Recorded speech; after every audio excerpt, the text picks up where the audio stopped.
ఒకప్పుడు పచ్చని అడవిలో ఒక మంచి మనసున్న పిల్లి మరియు ఒక చతురమైన కోతి నివసించేవి.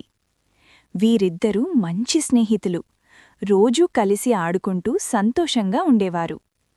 ఒకరోజు ఉదయం కోతికి ఒక రైతు గుడిసె దగ్గర పసుపు రంగులో మెరిసే అరటిపళ్ల గుత్తి కనిపించింది. కాని ఆ అరటిపళ్ళు కాలుతున్న మంట దగ్గరున్నాయి.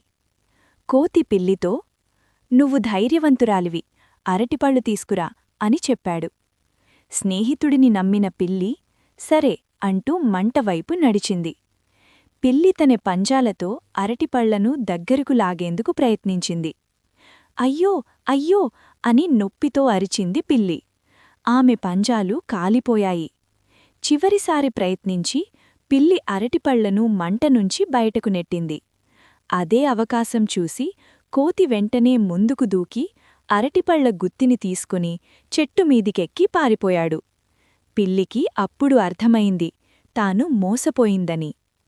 నీతి: ఇతరుల మాటలకు మోసపోవద్దు.